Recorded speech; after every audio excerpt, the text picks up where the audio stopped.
Hello students, I am Akshata Dinkarmane, professor from SPM Polytechnic Kumte. In last lecture we studied the negative feedback and positive feedback, types of feedback.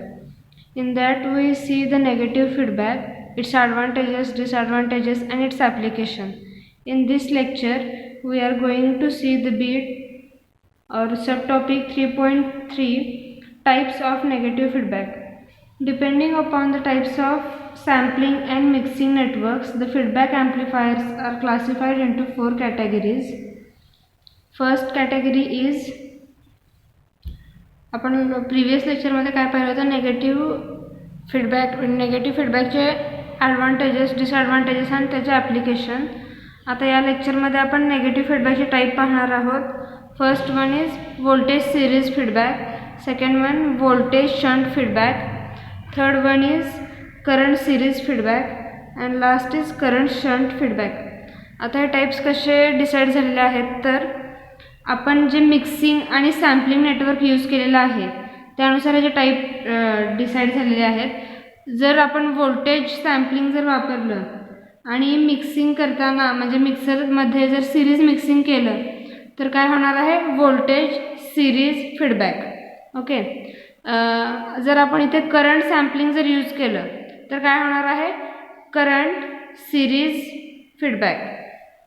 जर आपण इथे shunt mixing केलं आणि इथे voltage sampling केलं तर voltage shunt feedback. अशा पद्धतीने जे टाईप्स डिसाईड होणार आहेत कशावरून, तर जे सॅम्पलिंग नेटवर्क आहे आणि जे मिक्सिंगचं त्याचं नेटवर्क आहे त्यावरून काय डिसाईड होणार आहे, टाईप ऑफ फीडबॅक. तर आता याचे 4 टाईप आहेत, voltage series feedback, voltage shunt feedback, current series and current shunt. Voltage सिरीजमध्ये ही फर्स्ट ब्लॉक डायग्राम आहे ती काय दाखवते, voltage series feedback. In this the sampling network gives the voltage to the feedback network, output voltage to the feedback network, and feedback network gives feedback voltage to this mixer. The mixer mixes series input voltage and sampled or feedback voltage, okay, in this mixer block, and it is given to voltage amplifier again. म्हणजेच काय होणार आहे, इथे voltage सॅम्पलिंगमधून काय मिळणार आहे, आपल्याला आउटपुटला व्होल्टेज मिळणार आहे. व्होल्टेज सॅम्पलिंग असल्यामुळे आपण काय घेतलेलं आहे, असं शंट म्हणजे पॅरलली घेतलेलं आहे व्होल्टेज. जर करंट सॅम्पलिंग असलं असतं तर व्होल्टेज आपण कसं घेतलं असतं, सिरीजमध्ये घेतलं असतं. व्होल्टेज सॅम्पलिंग असेल तर आपण शंटमध्ये घेतो, कारण व्होल्टेज पॅरलली जे असतं ते सेम असतं. म्हणजेच आता समजा इथे व्होल्टेज VS आहे आणि एक रेझिस्टर लावलेला आहे, तर या रेझिस्टरला हे VS जर आपण पॅरलली मेजर करायला गेलं तर इथे आपल्याला VS व्होल्टेज मिळणार आहे. ओके. त्यामुळे आपण व्होल्टेज घेताना कसं घेतो, शंटमध्ये, म्हणजे पॅरलली व्होल्टेज मेजर करतो. कारण पॅरलली व्होल्टेज पॅरलली व्होल्टेज कसं असतं, सेम असतं. तेच करंट कसं असतो, सिरीजमध्ये सेम असतो. म्हणजे आता ह्या 2 रेझिस्टरमधून करंट जात आहे I. 2 एम्पियरचा जर करंट सोर्स आपण लावला असेल तर 2 एम्पियर करंट हा R1 मधूनही जातो आणि R2 मधूनही जातो. म्हणजेच तुम्हाला इथे डायग्राम काढून दाखवतो आहे बघा. जर आपण इथे 2 रेझिस्टर लावले, ओके, 2 रेझिस्टर जर आपण यूज केले आणि एक आहे R1 दुसरा आहे R2, इथून जाणारा जर करंट सोर्स असेल 2 एम्पियरचा तर R1 आणि R2 मध्ये सेम करंट जातो, म्हणजे सिरीजमध्ये सेम करंट जातो. त्यामुळे आपण जेव्हा करंट सॅम्पलिंग घेतो तेव्हा काय घेणार आहे, सिरीजमध्ये घेणार आहे, आणि जेव्हा व्होल्टेज सॅम्पलिंग घेणार आहे तेव्हा पॅरलली म्हणजे शंटमध्ये घेणार आहे फीडबॅक नेटवर्कला. ओके. फीडबॅक नेटवर्कला इनपुट शंटमध्ये घेणार आहोत. हा महत्त्वाचा क्वेश्चन आहे, व्होल्टेज सिरीज फीडबॅक, आणि यावर खूप साऱ्या एक्झाममध्ये क्वेश्चन विचारलेला आहे, त्यामुळे हा क्वेश्चन इम्पॉर्टंट आहे, व्होल्टेज सिरीज फीडबॅक. ओके. त्यानंतर याची सर्किट डायग्राम आपण पाहणार आहोत. सर्किट डायग्राममध्ये काय वापरलेलं आहे, आपण एमिटर फॉलोअर सर्किट यूज केलेलं आहे आणि त्यामध्ये आपण काय केलेलं आहे, फीडबॅक घेतलेला आहे. फीडबॅक कुठून घेतलेला आहे आपण, तर एमिटरमधून फीडबॅक परत बेसला घेतलेला आहे.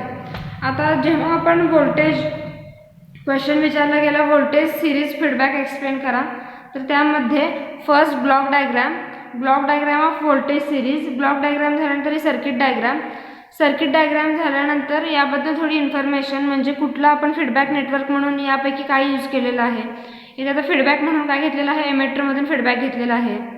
आणि परत ब्लॉक डायग्रामचं डिस्क्रिप्शन, म्हणजे शंट मिक्सिंगमध्ये कुठल्या पद्धतीचं मिक्सिंग आहे आणि सॅम्पलिंग नेटवर्क कशा पद्धतीचं आहे, हे ब्लॉक डायग्रामबद्दल थोडं एक्सप्लेनेशन.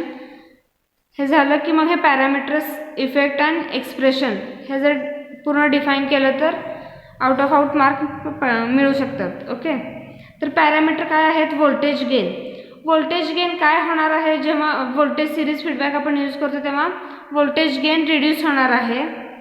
त्यानंतर गेन स्टॅबिलिटी काय होणार आहे, इम्प्रूव्ह होणार आहे.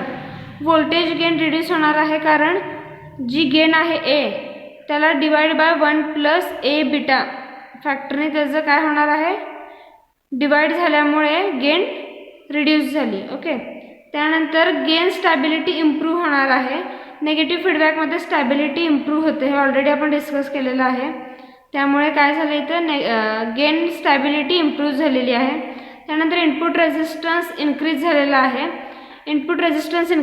आहे. इथे बघा RIF is equal to RI आणि हे मल्टिप्लिकेशन झालेलं आहे. इथं मल्टिप्लिकेशन झाल्यामुळे काय झालेलं आहे, ते इन्क्रीज झालेलं आहे. तेच ROF हे काय झालेलं आहे, RO बाय म्हणजे डिवाइड झालेलं आहे. हे भागाकार झाल्यामुळे इथे काय झालेलं आहे, आउटपुट रेझिस्टन्स कमी झालेला आहे आणि इनपुट रेझिस्टन्स मल्टिप्लिकेशन झाल्यामुळे इनपुट रेझिस्टन्स इन्क्रीज झालेला आहे. ओके, त्यानंतर नॉन लिनियर डिस्टॉर्शन्स काय झालेले आहेत, डिक्रीज झालेले आहेत. हे सुद्धा इथं अगेन डिव्हिजन झाल्यामुळे काय झालेलं आहे, डिक्रीज झालेलं आहे. त्यानंतर नेक्स्ट आहे नॉईस काय झालेला आहे, डिक्रीज झालेला आहे. त्यानंतर फ्रिक्वेन्सी डिस्टॉर्शन सुद्धा डिक्रीज झालेला आहे. आणि बँडविड्थ काय झालेली आहे, बँडविड्थ इन्क्रीज झालेली आहे कारण हे मल्टिप्लिकेशनमध्ये असल्यामुळे काय झालेलं आहे, बँडविड्थ इन्क्रीज झालेली आहे.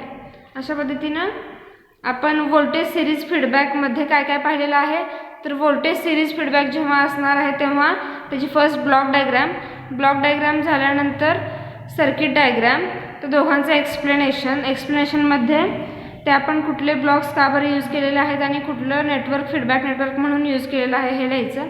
त्यानंतर पॅरामीटर, इफेक्ट आणि एक्सप्रेशन हा असं हे चार्टमध्ये न लिहिता हे सेंटेन्सेसमध्ये जरी लिहिलं तरी चालेल. हे अशा पद्धतीने पूर्ण लिहिल्यास तुम्हाला आउट मार्क पडतील. आणि हे झालं व्होल्टेज सिरीज फीडबॅक. नेक्स्ट आपण पाहणार आहोत व्होल्टेज शंट फीडबॅक.